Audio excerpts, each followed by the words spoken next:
Hello and welcome back to channel. पिछली video में हम लोगों ने जिस स्टोरी को कवर किया था, आज की स्टोरी उसी का नेक्स्ट पार्ट है। आकाश और रमेश को जो बाबा जी मिले थे होटल वाले, असल में उनका नाम रामू काका था। रामू काका उन दोनों को चाय पिलाते हुए बताते हैं वो वेल उसकी क्या स्टोरी है। अगर आपने हमारी पिछली वीडियो को नहीं देखा है तो आई बटन में जाकर आप देख लीजिए ताकि आपको ये स्टोरी अच्छे से समझ में आए। तो चलते हमारी आज की इस स्टोरी की तरफ। लेकिन वीडियो शुरू करूं इससे पहले आप लोगों को एक बात बता दूं, अगर आप लोगों को इसी तरह की हॉरर, मिस्टीरियस, हिस्टोरिकल वीडियोस देखना पसंद है तो प्लीज़ चैनल को सब्सक्राइब करें, बेल बटन को भी लाजमी प्रेस करें और अपनी राय कमेंट बॉक्स में आप जाकर बता सकते हैं। ये बात है 1946 की, जब हमारे देश में अंग्रेज़ हुआ करते थे। मैं अपने बाबूजी के साथ उनके खेत में जाया करता था ताकि उनकी हेल्प कर सकूं। हम लोग अपनी खेती बाड़ी किया करते थे। हमारे इस गांव में अंग्रेज़ों की एक चौकी थी।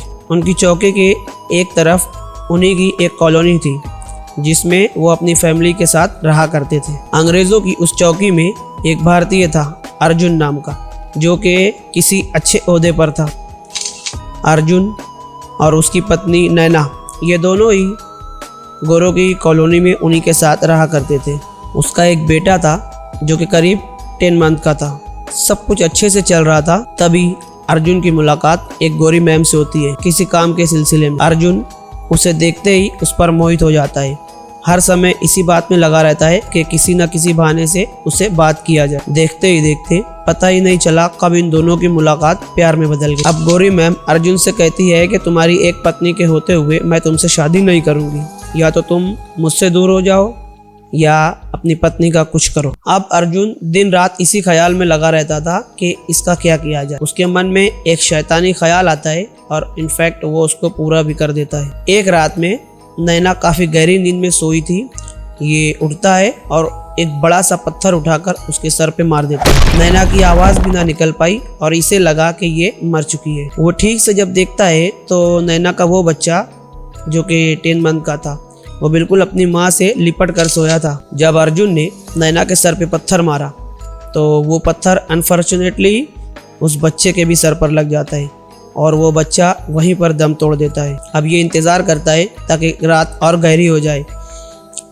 ये नैना की बॉडी को अपने घोड़े की पीठ पर डालता है और बच्चे को अपने हाथ में ले लेता है। अब ये घोड़े पर सवार होकर इन दोनों को लेकर जाता है उस कुएं पर, जो कि कुआं बिल्कुल सूखा हुआ था। पहले बच्चे को कुएं में फेंक देता है और फिर नैना को घोड़े की पीठ से उतार कर कुएं के करीब लाता है।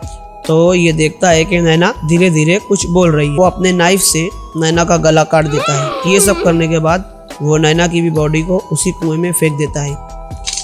तभी से नैना की स्पिरिट इंतकाम की आग में भटक रही थी।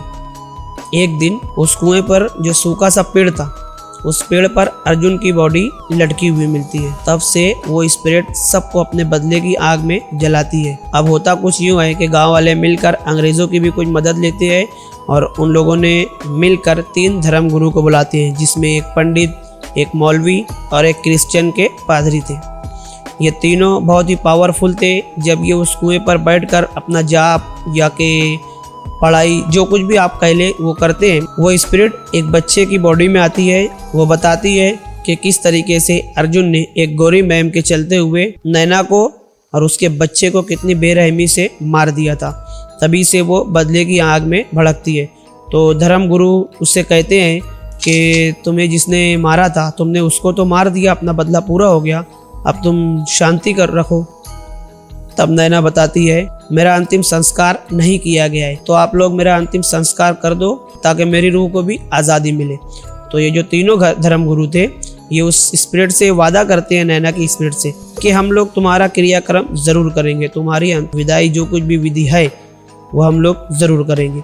तो ये वादा कर लेते हैं उससे।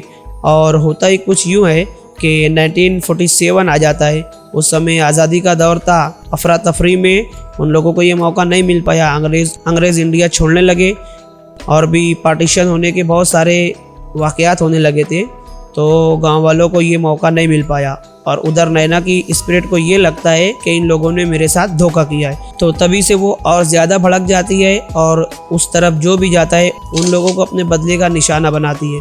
तो ये थी वो स्टोरी जो कि रामू काका ने इन दोनों को सुनाया था। गाइस, अगर आपको ये स्टोरी अच्छी लगी हो तो हमारे चैनल को लाइक करें, कमेंट में अपनी राय ज़रूर दें। मिलते हैं नेक्स्ट वीडियो में, तब तक के लिए बाय बाय।